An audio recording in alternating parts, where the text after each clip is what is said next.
नमस्कार दर्शक बंधु पाणीपाग अपडेट्रे आपण को स्वागत। दर्शक बंधु वर्तमान ठू राज्य में बढ़िबार लगी खरार स्थिति। तेबे मार्च मासरे हेबो केमिति खरा ताहाकु नेकी वर्तमान कल्पना जल्पना आरंभ हो जाइछि।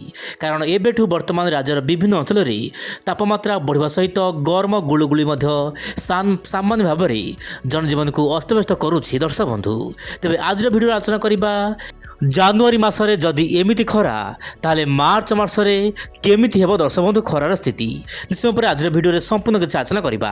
ता सहित आलोचना करिबा दर्शक बंधु राज्य में वर्षा आशंका। हाँ दर्शक बंधु राज्य विभिन्न अंचल में प्रचुर परिमाण में वर्षा हेबो बोली जहाँ किछि मॉडल मान आकलन करुछंती।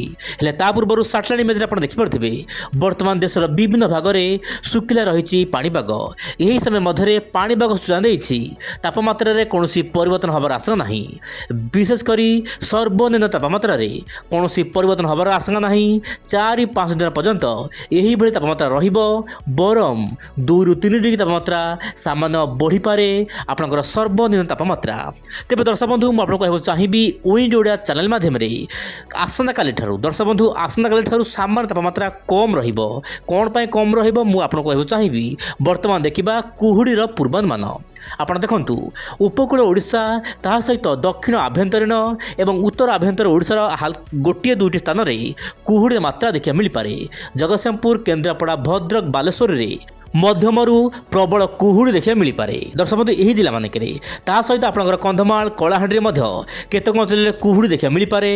ता सहित आपंकर संबलपुर आखपाख अंचल झारसुगुड़ा कुहुड़ी मात्रा देखा मिल पारे बोली से दर्शक बंधु पाणीपाग यही सब जिला को येलो अलर्ट जारी करिछि। तेबे दर्शक बंधु वर्तमान परिस्थिति रे धीरे धीरे शीत ऋतु कमिबार आशंका रही। माने शीत आउ जो भली भाव आगुरी देखा मिलूला से ब्रेक लगिबार संभावना रही एवं आपण आउ अधिक शीत अनुभव करिबार आशंका नाही। आगामी दिन मानक वर्तमान देखा वायुर चलन दर्शक बंधु आप देखु अरब सागर और बंगोपसागर संपूर्ण शांत रही।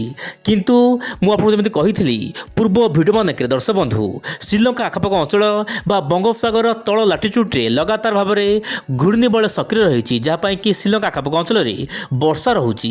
वर्तमान समय ओडिशा पाखरे जो गुरुचाप थिला यह धीरे धीरे आपणकर दुर्बल होबार लगी। जितेबाला यह दुर्बल हो समुद्र आउ वायु जीव ना जहाँपाई कि कुहुड़ी मात्रा कमिजिव एवं सामान्य शीत देखा मिल पारे। किंतु वर्तमान गुरुचाप जारी रही शीत हाल्का फुल्का रहिबो। आभ्यंतर ओडिशा आभ्यंतर जिलागुड़िक बर्तमान आप देखु गुरुचाप बल प्रभाव में बंगोपसागर किसी मात्रा जलिया बाष्पीभूत वायु जाऊँगी जहाँपाई कि ओडिशा केतक अंचल में कुहुड़ी देखा मिल पारे। यही समय मध्य आप देखु उत्तर पश्चिम दिगरू वायु आसूसी किंतु यह ओडिशा आड़ को आसीपारूना कहीं गुरुचाप बलय यह बाट ओगाड़ी। किंतु दर्शक बंधु जितेबाला यह गुरुचाप दुर्बल हो पुणी थे उत्तर पश्चिम दिगरू शुष्क वायु आसो। सेहीपरि दक्षिण भारत में खास किसी परिवर्तन हमार आशंका नहीं। पाग शुक्ला रु मुझे कहली श्रीलंका आखपाख अंचल में बंगोपसागर तल लाटिट्यूड्रे गोटे घूर्णिबल सृष्टि होती किंतु यार प्रभाव ओडिशा उपर रहिबो नाही कि भारतर कौन राज्य उपर विशेष किसी बड़ प्रभाव पड़ार आशंका नहीं बोली जहाँ सूचना मिलूँ। वर्तमान देखा दर्शक बंधु मॉडल कौन रही पूर्वानुमान मार्च मास दर्शक बंधु कारण मार्च मासरे प्रबल खरा हो पारे। मु सामान्य भाव में अति संक्षेप कहना चाहिए केन्द्र भारत उत्तर भारत एवं उत्तर पूर्व भारत ता सहित पश्चिम भारतर विभिन्न राज्य में मार्च मास तापमात्रा प्राय 35 डिग्री ऊपर रहिबो। दर्शक बंधु प्राय 40 डिग्री पाखापाखि रहिबो मार्च मासरे तापमात्रा। मु अति संक्षेप कहना चाहिए दर्शक बंधु आज भिडियो रे। तेबे दर्शक बंधु यही अपडेट परिवर्तन हो पारे कहीं दर्शक बंधु पाणीपाग होउछि गोटे परिवर्तन साइंसी प्रति मुहूर्त में परिवर्तन हो पारे। किंतु दर्शक बंधु मु आपको केवल यही आभास दउछि कि आगामी दिन जो खरा आसीबो आपण जानि रखंतु एही भली खरा रहिबो आगामी दिन मानेकरे। एबे देखिबा जेपीएस मॉडल कौन रही पूर्वानुमान वर्षा को लेकिन दर्शक बंधु जेपीएस मॉडल वर्षा को लेकिन गोटे गंभीरता सहित पूर्वानुमान करिछि कि आपणकर जो रोचे दक्षिण भारत गोवा केरल आखपाख अंचल आप देखु यही सब राज्यर हल्का फुल्का वर्षा रहिबो।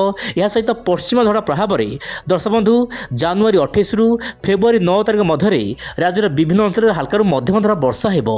दक्षिण ओडिशा और पश्चिम जिलागुड़िक हल्का मध्यम धरा वर्षा सहित घड़घड़ी सहित वर्षा हेबो। मत लगुच दर्शक बंधु जहाँ मॉडल अपडेट रोचे प्राय फेब्रुआरी 1 रु 5 तारिख मध्य ओडिशार विभिन्न अंचल में हल्का ହାଲକାରୁ ମଧ୍ୟମ ଧରଣ ବର୍ଷା ହେବ, କିନ୍ତୁ କେତେ ବର୍ଷା ହେବ ତାହା ଏବେଠୁ କହିବା ବଡ଼ ମୁସ୍କିଲ ଦର୍ଶକ ବନ୍ଧୁ। ତେବେ ଦର୍ଶକ ବନ୍ଧୁ ଯାହା ଖବର ମିଳିଲା ମୁଁ ଆପଣଙ୍କ ସାମ୍ନାରେ ରଖିଲି। ତେବେ କ'ଣ ରହିବ ଆଗାମୀ ଦିନରେ ପାଣିପାଗ ସ୍ଥିତି, ସେଥିପାଇଁ ଦର୍ଶକ ବନ୍ଧୁ ଆପଣ ୱିଣ୍ଡ ଓଡ଼ିଆ ଚ୍ୟାନେଲ ସହିତ ଜଡ଼ିତ ହୋଇ ରୁହନ୍ତୁ। ଆଜି ପାଇଁ ଏତିକି, ନମସ୍କାର, ଜୟ ଜଗନ୍ନାଥ ଦର୍ଶକ ବନ୍ଧୁ।